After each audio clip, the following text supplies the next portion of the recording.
इसके बीच में जो घटनाएं होती हैं उसमें जो सबसे महत्वपूर्ण रोल होता है वो केवल और केवल और केवल व्यक्तियों का होता है। समाज में जो लोग रहते हैं, जहां पर भी हम लोग रहते हैं, जहां लोगों के ग्रुप्स रहते हैं, तो लोग केवल दो तरह के होते हैं। एक लोग होते हैं जो कि एक दिन जी रहे होते हैं, केवल एक दिन आया, उन्होंने जिया, आज की बात खत्म। और जैसे जैसे दिन उसके जिंदगी के गए वो इस दुनिया से चले गए। तो एक वो लोग होते हैं। एक दूसरे तरह के लोग होते हैं, जैसे वो जीते हैं, एक चीज का निर्माण करते हैं, दूसरा दिन जीते हैं, दूसरी चीज का निर्माण करते हैं, तीसरा दिन जीते हैं, तीसरी चीज का निर्माण करते हैं। और ये जो लोग होते हैं ये विशेष तरह के लोग होते हैं। और फिर उसमें एक यहाँ से वहां तक की एक ग्रेडिंग होती है और इसकी ग्रेडिंग को कहते हैं व्यक्तित्व।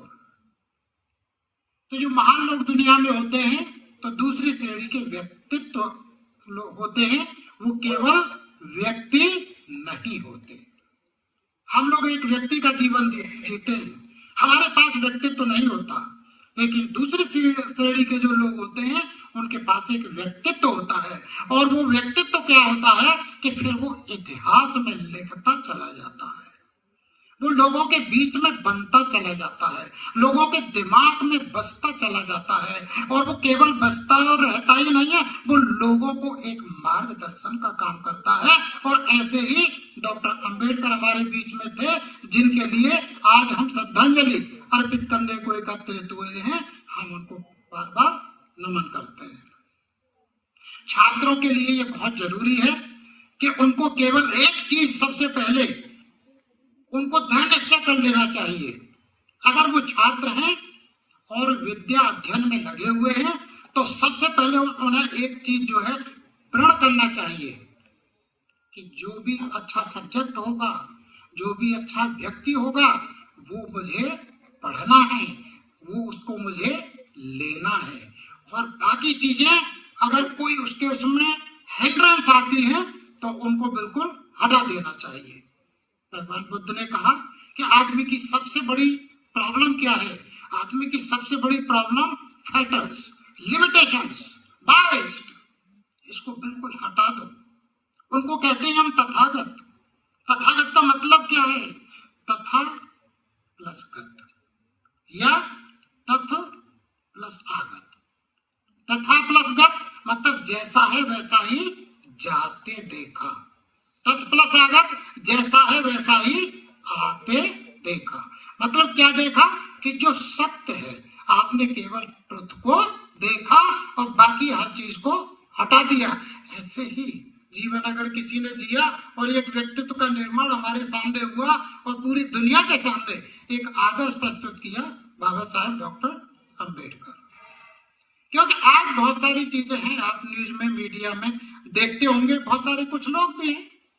जैसे व्यक्ति के साथ बड़ी प्रॉब्लम यह है कि व्यक्ति जब पैदा होता है और एक व्यक्ति को छोड़ करके सृष्टि में जितने जानवर, लोअर हायर एनिमल पैदा होते हैं, उनमें केवल एक फर्क है कि बाकी जितने एनिमल्स पैदा होते हैं, चिड़िया पैदा होती हैं, जिनके बच्चे पैदा होते हैं, तो उनका पैदा होने के बाद कुछ समय बाद ही, 1 महीना 2 महीना, पूरा जिंदगी का उनका मैच्योरिटी कंप्लीट, उनका ज्ञान कंप्लीट और उनकी जो जिंदगी भर के लिए जो काम करना है वो कंप्लीट। लेकिन आज तक व्यक्ति के बारे में ऐसी कोई लिमिट पैदा नहीं हुई कि ये कब जाके कंप्लीट इसके दिमाग का डेवलपमेंट होगा। और बाबा साहब ने कहा कि cultivation of the human mind is the ulterior, is the ultimate motive. हमें ये करना चाहिए। आदमी की केवल एक ही जिम्मेदारी है कि वो दिमाग का और दिमाग का और दिमाग का हर समय विकास करता रहे। अगर हमारे दिमाग में किसी भी तरह की कोई लिमिटेशन होगी, कोई भी तरह का बायस्ड होगा, तो हम लोग नहीं कर पाएंगे। मेरी आदत में है, बहुत सारे लोगों की आदत में है। और छात्रों के लिए जरूरी है कि उनको हर हाल में जीवनियां पढ़नी चाहिए। और जीवनी जब पढ़ें तो उनको सुननी ही नहीं चाहिए। हर हाल में अपने हाथ से पुस्तक लेके जीवनी पढ़नी चाहिए। उनको विवेकानंद की भी जीवनी पढ़नी चाहिए, सुभाष चंद्र बोस की जीवनी पढ़नी चाहिए, बाबा साहब अम्बेडकर की जीवनी पढ़नी चाहिए, महात्मा गांधी की जीवनी पढ़नी चाहिए, कार्ल मार्क्स की जीवनी पढ़नी चाहिए। जब आप पढ़ेंगे तो एक एनालिसिस आपका कंप्यूटर अपने आप शुरू हो जाएगा और फिर आप एक नई दिशा में खुद ही बढ़ने लगेंगे, तब जाके आपके ज्ञान का विकास होगा। इसलिए हम लोगों की ये जिम्मेदारी है कि जितने महापुरुष हों छात्र जीवन में हम उनको जरूर पढ़ते रहें, तब जाके हमें कहीं ना कहीं जो है कोई अच्छा रास्ता मिलेगा। बाबा साहब का जो सबसे बड़ा योगदान रहा है, वो सबसे बड़ा योगदान उनको chief architect of India constitution कहा जाता है, और ये बात सही है, इसमें कोई दो राय नहीं है। और ऐसे उसमें कई एग्जाम्पल हैं कि जो पूरी की पूरी 5 वॉल्यूम में सीएडी बनी हुई है, कॉन्स्टिट्यूशनल अमेंडमेंट डिबेट्स, जो कि हमारे लोकसभा सेक्रेटरीट के द्वारा प्रकाशित की जाती है। 5 मोटी पुस्तकें हैं, उसको हमारे छात्रों को और हमारे साथियों को जरूर पढ़ना चाहिए। और जो भ्रांतियां हैं जो लोगों के बीच में कभी कभी आती हैं, हमें दूर करने का केवल वही एक माध्यम है। तो जो कॉन्स्टिट्यूशन बाबा साहब ने लिखा, तो उसमें जो सबसे बड़ी 2 बात, पहली बात कि बाबा साहब ने कॉन्स्टिट्यूशन में प्रोविजन किया कि भारत में डेमोक्रेसी है। डॉक्टर साहब ने बताया, मलिक साहब ने, मतलब इतने विद्वान आदमी कम मिलते हैं, एक एक वर्ड मैंने ध्यान से सुना, बहुत बहुत उनका साधुवाद मलिक साहब का, कि इतना अच्छा उनका अध्ययन है, कंपाइलेशन है उनके पास। तो बाबा साहब ने यहाँ कौन सी डेमोक्रेसी की, कि यहाँ कॉन्स्टिट्यूशनल डेमोक्रेसी के लिए कॉन्स्टिट्यूशन लिखा। तो हमारे यहाँ डेमोक्रेसी है, और डेमोक्रेसी कौन सी है, पार्लियामेंट्री है। लेकिन पार्लियामेंट्री में एक नई चीज उन्होंने याद की कि केवल पार्लियामेंट यहाँ सुप्रीम नहीं है, यहाँ कौन क्या है, कॉन्स्टिट्यूशन सुप्रीम है। और उनको आशंका थी कि कभी ऐसा भी हो सकता है कि कुछ लोग दिग्भ्रमित हो जाए, ऐसा भी हो सकता है कि कुछ मेजोरिटी में ऐसे लोग हो जाए जो वास्तव में देश का भला न चाहते हो, कभी ऐसा भी हो सकता है कि बहुत सारी कुछ अन्य वजहों से लोग जो है पार्लियामेंट पर बैठ जाए। लेकिन केवल पार्लियामेंट सुप्रीम होगी तब कहीं देश गलत जा सकता है, लेकिन अगर हमारा कॉन्स्टिट्यूशन सुप्रीम होगा तब देश कहीं गलत नहीं जा सकता है। और उस मामले में क्या होगा कि जब देश को अगर नई दिशा की जरूरत है तो हमारे लोगों को बैठ के फिर नया कॉन्स्टिट्यूशन लिखना पड़ेगा, और उसके लिए रेफरेंडम की जरूरत पड़ेगी। और जो हमारे सुप्रीम कोर्ट ने कहा कि जो हमारे यहाँ पर जो अगर सुप्रीम है तो पार्लियामेंट नहीं, कॉन्स्टिट्यूशन ही सुप्रीम है। और अगर कॉन्स्टिट्यूशन में कोई चेंज करना है तो उसकी जो बेसिक फीचर है, बेसिक फीचर को डिस्ट्रॉय नहीं किया जा सकता। किस लिए नहीं, क्योंकि कॉन्स्टिट्यूशन सुप्रीम है, इसलिए। और अगर चेंज करना है आप बेसिक स्ट्रक्चर में कर सकते हैं, लेकिन उसके लिए आपको रेफरेंडम पूरे भारत में जनमत कराना पड़ेगा। तो ऐसे महापुरुष कभी कभी जो इतिहास में पैदा होते हैं कि हमारे सामने कोई समस्या ही नहीं है। हमारे चौकीदार से लेके क्लास 1 ऑफिसर से लेके आईएएस से लेके चीफ जस्टिस इंडिया से लेके प्राइम मिनिस्टर और राष्ट्रपति से लेके सब लोग ये कहते हैं कि देश को कोई खतरा नहीं है, हमारे देश में एक मजबूत संविधान है। हर आदमी उसमें विश्वास करता है क्योंकि एक सिस्टम है। तो ऐसा संविधान देने के लिए, ऐसी राह दिखाने के लिए बाबा साहब को हम सत नमन करते हैं।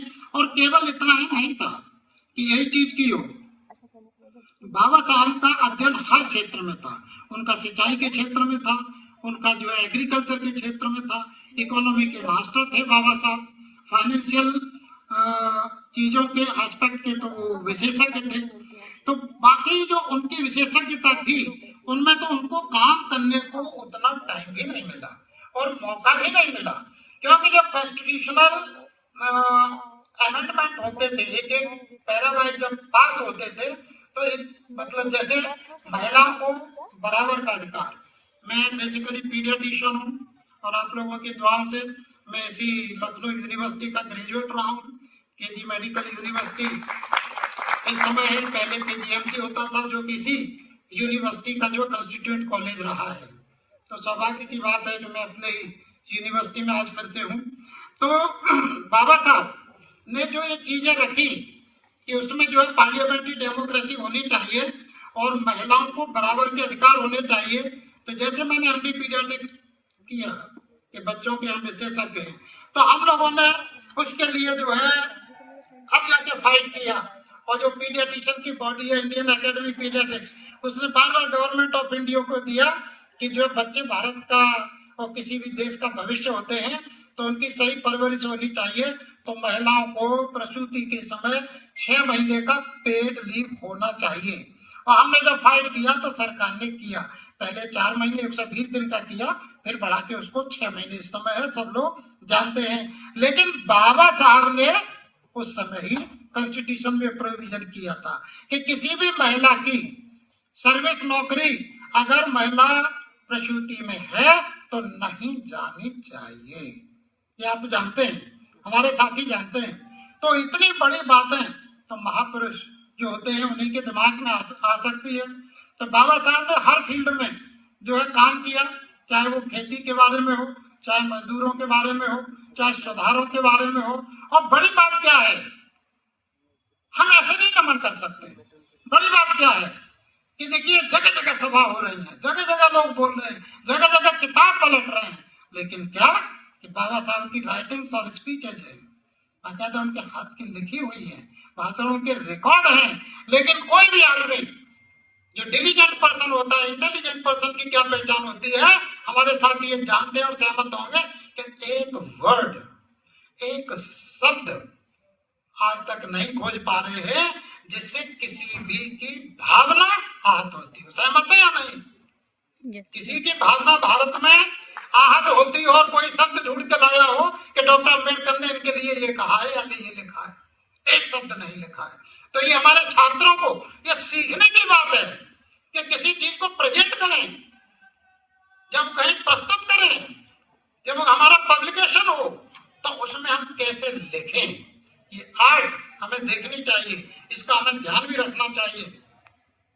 तो बहुत सारी बातें साथियों, समय भी कम है हमारे बीच में, अपने लोगों के बीच, अपने छात्रों के बीच फिर से आने का मौका मिला, आप लोगों ने बुलाया, ये बहुत मेरे लिए आभार की बात है।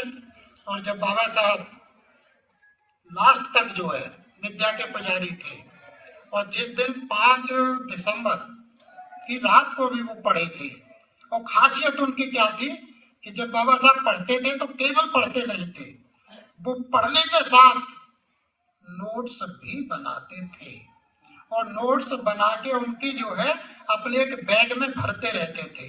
और जो पुस्तकें पढ़ते थे तो पुस्तकों में अंडरलाइन करके, और उस समय फोटो की नहीं सुविधा शायद होगी तो वो कटिंग काटते थे और कटिंग काट करके बैग में भरते थे, फिर उन्हें जोड़ते थे और फिर एक नया जो है चैप्टर, फिर एक नया वो उभर के आता था। तो ये हमें सीखने की बात है, उनके व्यक्तित्व की, उनको श्रद्धांजलि की बात है, इसलिए हमें उनके बारे में जानना चाहिए। और जब बाबा साहब 5 तारीख की रात जो है रात को सोए तो 6 को सवेरे वो हमें नहीं मिले। तो उनकी जो पुस्तक थी बुद्धा एंड हिज धम्मा, उसकी प्रस्तावना लिख के सिर के किनारे सो गए थे। और जब सवेरे देखा तो बाबा साहब नहीं है। और जब बाबा साहब यहाँ से बॉम्बे ले जाए गए उनकी अंत्येष्टि के लिए, तो दादर से जो समुद्र के किनारे जब उनकी यात्रा निकली तो 107 मील जो बॉम्बे की उस समय थी सब पूरी तरह हड़ताल हो गई, बंद हो गई, रोड पर बिल्कुल सन्नाटा हो गया और पोस्ट ऑफिस बंद हो गए। और जितने रेलवे स्टेशन थे सबके कुली वहां से अपने जो जैसे था वैसे दौड़ पड़ा और वहां से लाखों लोगों की भीड़ बाबा साहब के कारवां के साथ पीछे पीछे चल दी। और लोगों को ये था कि हम इनको कैसे श्रद्धांजलि दें। एक विदेशी पत्रकार था तो उसने जब देखा और फोटो भी लिया तो भाई क्या था, तो बोले कि आज मैंने देखा कि डॉक्टर अम्बेडकर जब गए तो उनके पीछे इतनी भीड़ थी कि मुझे केवल सिर ही सिर दिखाई दे रहे थे और कुछ दिखाई नहीं दे रहा था। तो ऐसे बाबा साहब को हम सब नमन करते हैं और हम एक प्रण लेना चाहें कि उनके बताए हुए अच्छे रास्ते पर हम चलें, जिससे कि हम भी और लोगों का जीवन सुगम बनाएं, उनको अच्छा रास्ता दिखाएं। इसी के साथ मैं